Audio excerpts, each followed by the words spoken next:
Et si je te disais que Pedri, l'un des milieux de terrain les plus purs de sa génération, a déjà dit assez pour faire vaciller en silence le débat Messi-Ronaldo?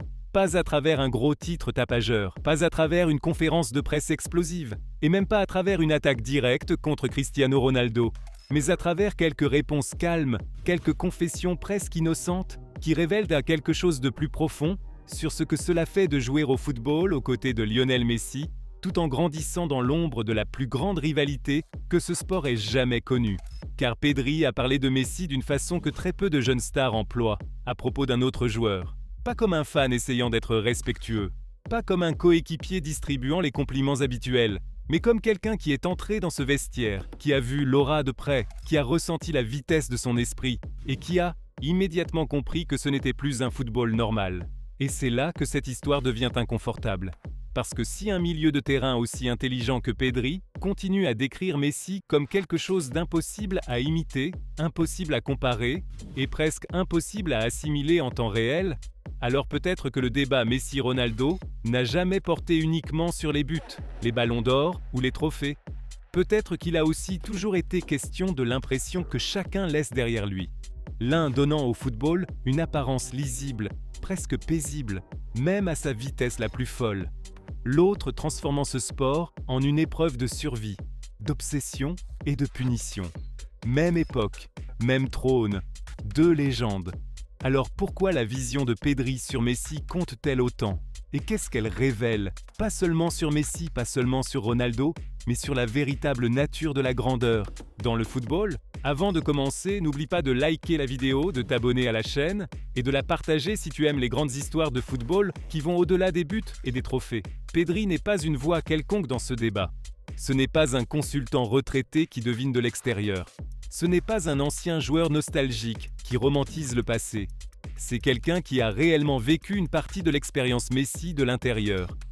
Il est arrivé à Barcelone en 2020, lors de la dernière saison de Messi au club, et il est immédiatement devenu l'un des jeunes joueurs les plus importants de l'effectif.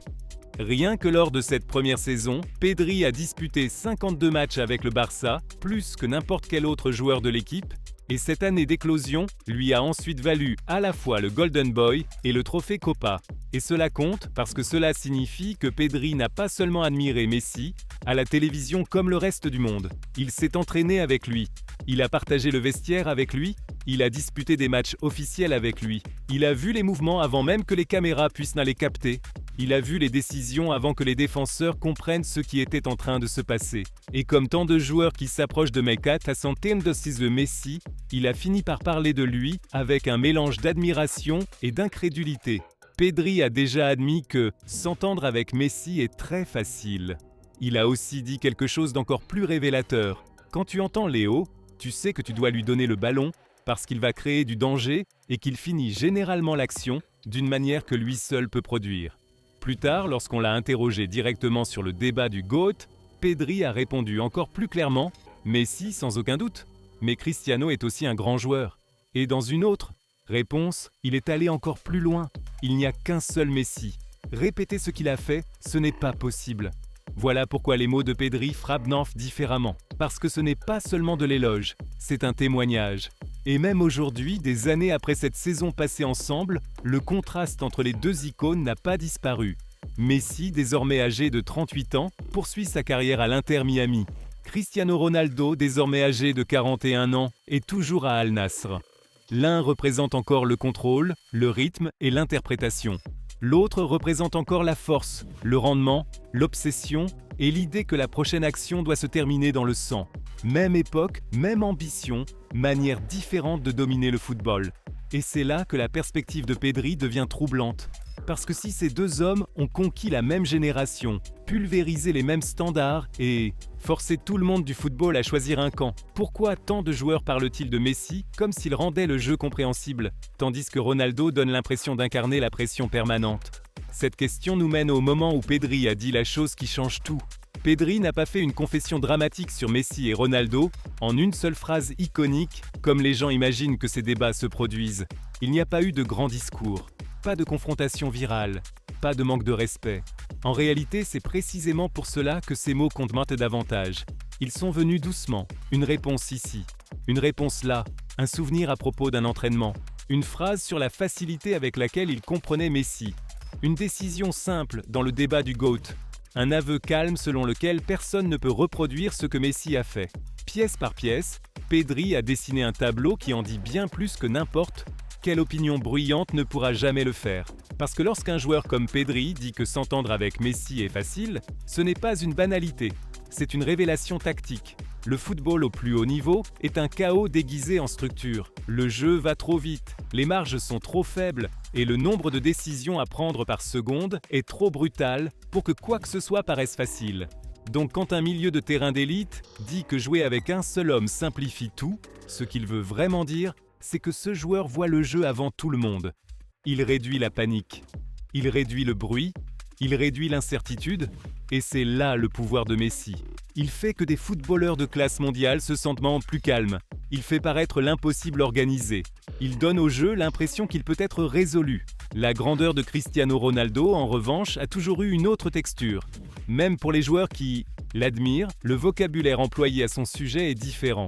Avec Ronaldo, les mots sont intensité, ambition, chiffres, mentalité, explosion, danger. Ce n'est pas le joueur qui donne l'impression que le jeu ralentit. C'est le joueur qui accélère les conséquences. Une erreur, un rebond, un centre, une seconde d'hésitation, et la punition est immédiate. Donc même si Pedri ne l'a pas formulé exactement dans les mêmes termes que ceux employés autrefois par Suarez, le contraste est toujours là. Messi donne aux joueurs le sentiment que le football peut se lire. Ronaldo donne aux adversaires le sentiment que le football peut se retourner contre eux à n'importe quelle seconde. Et cette distinction n'est pas mineure, c'est tout le débat. Quand on écoute Pedri attentivement, ce qu'on entend, ce n'est pas seulement de l'admiration pour le talent de Messi.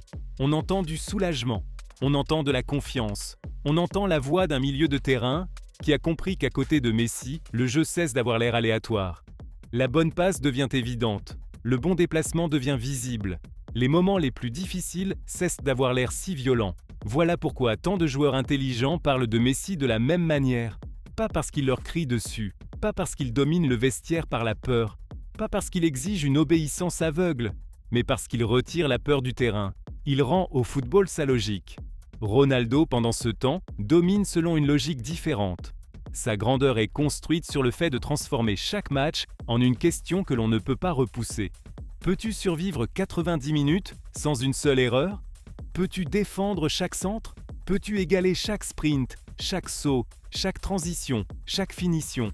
Peux-tu supporter la pression d'un joueur qui traite chaque seconde comme une guerre personnelle contre sa moindre limite? Ce n'est pas du calme, c'est une escalade. Et c'est pour cela que cette rivalité a coupé le jeu en deux. La perspective de Pedri nous pousse au-delà du goût personnel vers quelque chose de plus grand. Parce que ce qu'il révèle ne concerne pas seulement Messi. Cela concerne deux modèles opposés de grandeur qui ont façonné le football moderne pendant près de 2 décennies. Messi appartient à la lignée des joueurs qui plivent le football à leur compréhension. Des joueurs qui ne se contentent pas de gagner des matchs, mais qui les réorganisent. Ils ralentissent bien le temps. Ils manipulent les angles. Ils font faire aux défenseurs un pas de trop dans la mauvaise direction, puis punissent toute la structure pour cela.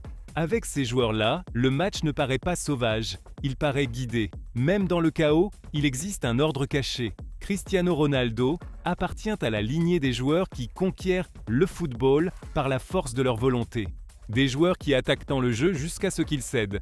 Des joueurs dont la seule présence modifie le comportement défensif, reconfigure le placement et crée de l'anxiété avant même que l'action décisive n'arrive. Avec ces joueurs-là, le match ne semble jamais réglé. Il semble traqué. Voilà pourquoi Messi et Ronaldo ont inspiré différentes générations de footballeurs.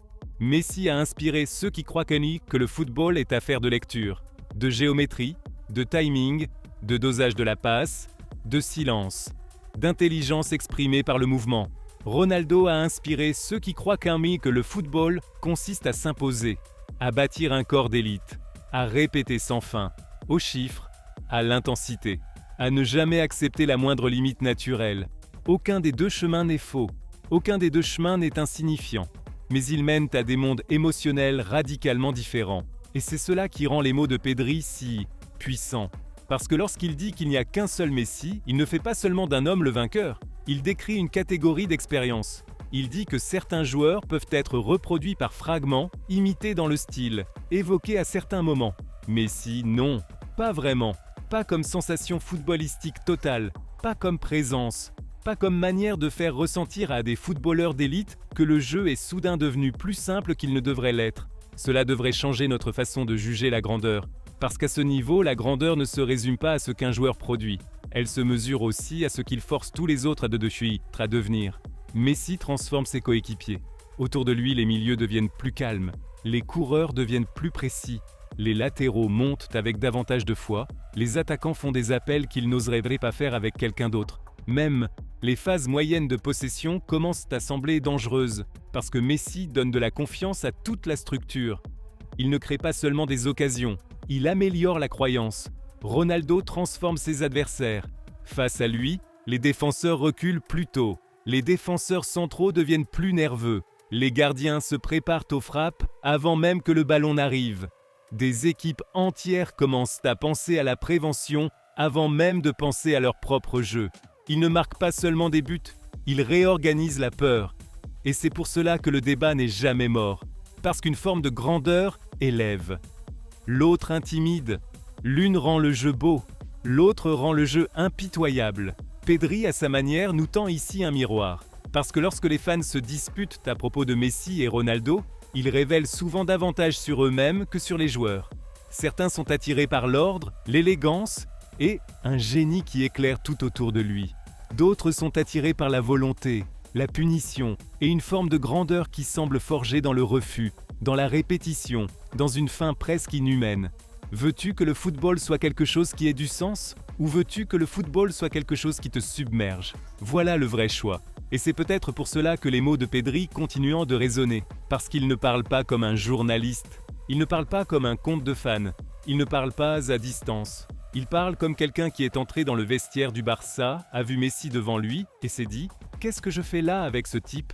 Il a admis qu'il regardait Messi s'entraîner avec incrédulité, qu'il le fixait et que dès le premier jour il avait ressenti cette aura. Ce ne sont pas des compliments ordinaires, ce sont les mots d'un joueur dont l'idée du football a été bouleversée par un contact direct avec un autre niveau d'intelligence. Et cela devrait nous faire marquer un temps d'arrêt, parce que si un joueur aussi talentueux que Pedri parle encore de Messi avec un tel émerveillement, alors peut-être que le débat n'a jamais été uniquement statistique.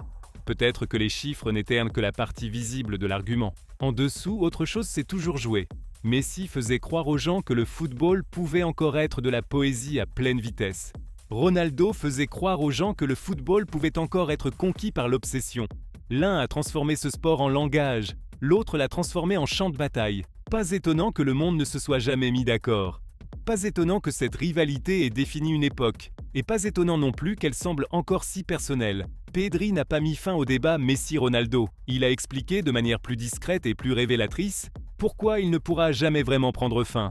Parce que Messi et Ronaldo ne sont pas deux versions d'une même grandeur. Ils en sont deux définitions différentes. Messi gagne en rendant le football plus silencieux, plus lent, plus clair, presque logique. Ronaldo gagne en rendant le football plus bruyant, plus rapide, plus dur et impossible à fuir. Pedri a ressenti l'une de ces vérités de l'intérieur.